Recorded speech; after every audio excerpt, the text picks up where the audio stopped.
Bonjour et bienvenue dans ce nouvel éclair d'infos.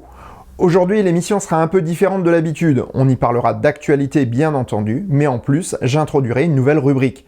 Restez bien jusqu'à la fin de la vidéo pour la découvrir. Autre message avant de rentrer dans le vif du sujet. Je vous informe que je serai présent le 30 avril 2022 à Folquemont en Lorraine lors d'un Cars & Coffee organisé par Guigui Shine Shop. Cela se passe le matin et c'est ouvert à tous. Il y aura de bien belles autos à admirer, donc si vous êtes dans le coin, n'hésitez pas à venir nous voir. Le lien de l'événement est dans la description. Dans les prochaines semaines, je vais également participer à plusieurs événements que j'annoncerai au fur et à mesure. Pensez donc à vous abonner à la chaîne si ce n'est déjà fait et à activer les notifications pour ne pas manquer ces rendez-vous. Ceci étant dit, il est temps de passer aux actus. Générique.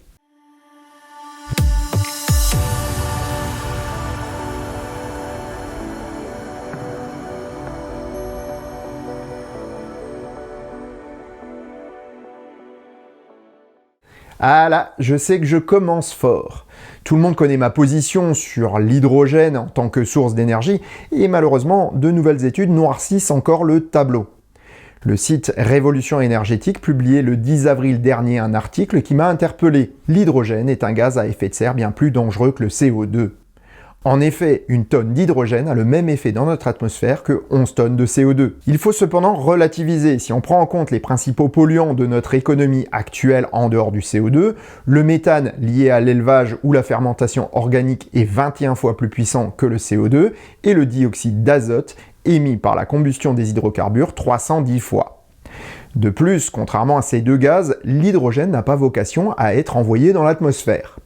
Mais ce n'est pas parce qu'on ne souhaite pas le voir s'échapper qu'il ne fuit pas tout de même. La molécule d'hydrogène est extrêmement petite, et c'est bien ce qui pose problème, car elle passe au travers des joints et même des matériaux des réservoirs. Ainsi, les fuites d'hydrogène sont omniprésentes dans la chaîne de production, de distribution et de consommation. Selon une étude du département britannique de l'économie, la production par électrolyse perd plus de 9% par des fuites et par ventilation. Le transport par camion, plus de 13%, le stockage, 6,2%, et même la consommation dans une pile à combustible en perd encore 2,5%. Sur toute la chaîne, c'est près de 28% de l'hydrogène produit qui part dans l'air que nous respirons. S'il n'est pas dangereux à cette échelle pour la santé humaine, il représente tout de même une pollution importante. Pour s'en convaincre, prenons un exemple.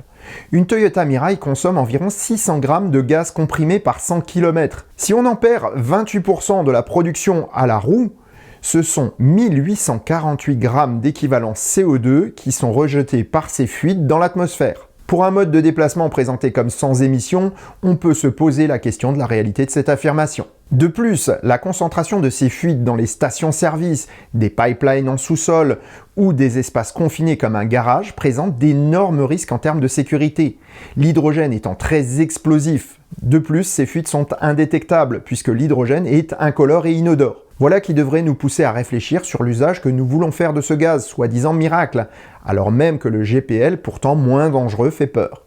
J'avais fait une petite pause de la synthèse du démontage de la Model S Plaid par Munro Live. Les équipes de Sandy en avaient fait de même et s'étaient concentrées sur des points de détail comme le volant ou les garnitures intérieures et avaient fait des vidéos sur d'autres sujets. Mais ces derniers jours, Jordan Arocha et Kevin Harty ont pris le relais de Sandy qui se trouvait au Texas pour nous présenter la caisse en blanc de la Plaid. Cette pièce principale avait déjà été évoquée dans les épisodes sur les suspensions, mais elle a réservé toutefois quelques surprises. En premier lieu, la structure avant relève d'une stratégie intermédiaire entre les anciennes modèles S et les derniers modèles Y sortis de la Gigafactory d'Austin. Si de grandes pièces moulées sont présentes, elles ne sont pas des gigacastings. La coque est traditionnelle en son centre, mais la partie avant est totalement nouvelle.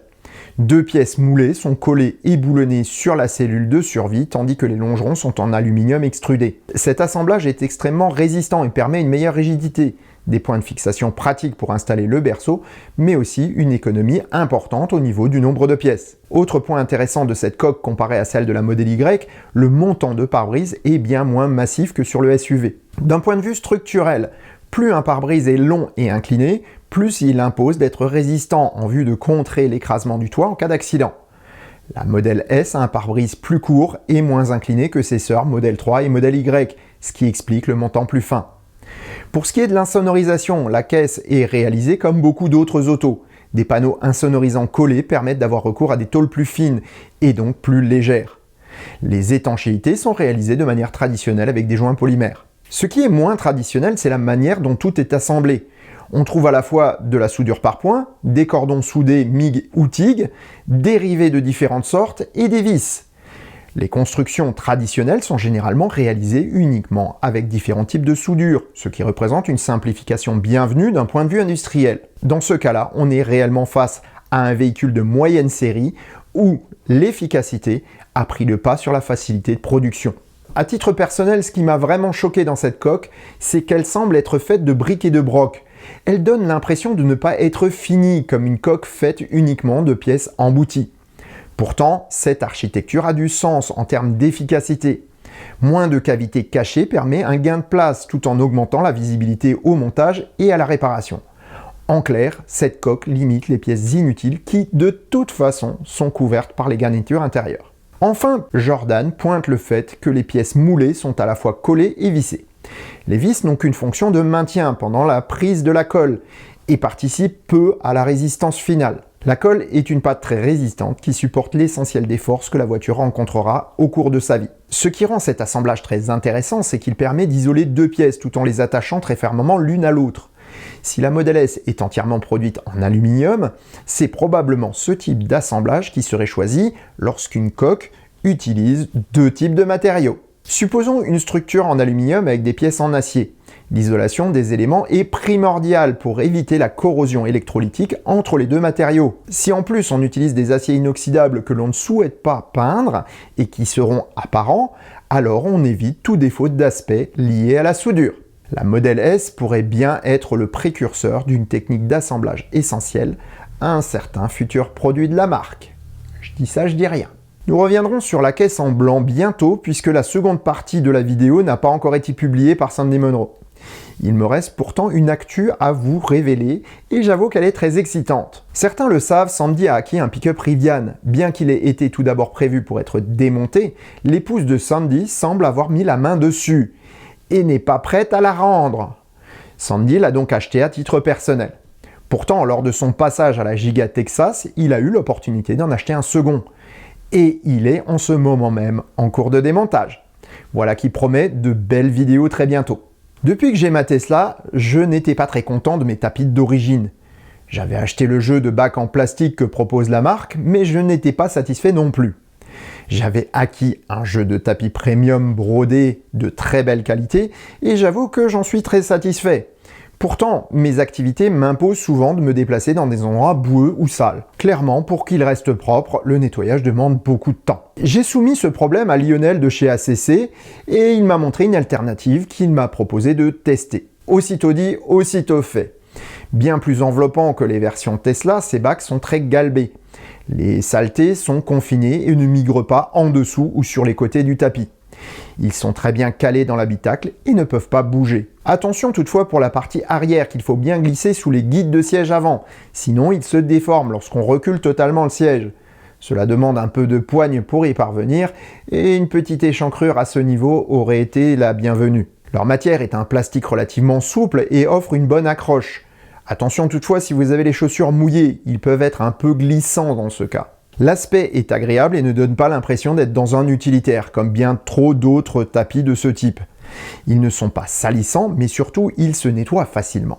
Montre en main, il m'a fallu moins de 2 minutes pour nettoyer le tapis conducteur, le plus sale de ma voiture après un passage sur un chantier de construction. Leur prix est de 139 €, mais il y a parfois des promotions. À l'heure où j'écris ces lignes, il y a 25% de remise sur ce modèle. C'est certes un budget, mais je pense que ça en vaut la peine pour protéger sa voiture. Personnellement, je les garde, approuvés par le Choucroute Garage. Un grand merci à ACC pour m'avoir offert ces tapis et d'avoir pu les tester en toute indépendance.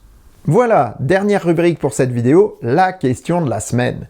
Dorénavant, chaque semaine, je sélectionnerai dans les commentaires la question qui m'a paru la plus intéressante. Cette semaine, c'est Franck C qui se demande comment les Tesla sortent de chaîne de fabrication avec une batterie chargée. Dans le processus de fabrication d'une cellule lithium-ion, la dernière étape est la conformation. En effet, la cellule en sortie de chaîne est inerte électriquement parlant. Elle passe dans un chargeur qui va effectuer la première charge et démarrer les processus chimiques qui se déroulent à l'intérieur. La conformation va effectuer plusieurs cycles de charge-décharge pour que la chimie se stabilise et offre le meilleur rendement. À la fin de cette opération, la cellule est chargée à environ 40% de sa capacité, ce qui correspond au meilleur taux de charge lui permettant de passer toutes les étapes de production. Ainsi, une Tesla sortant de chaîne aura entre 30 et 40% de charge avant d'être expédiée. On note toutefois la présence de superchargeurs destinés à certaines de ces voitures sur les parkings des usines Tesla.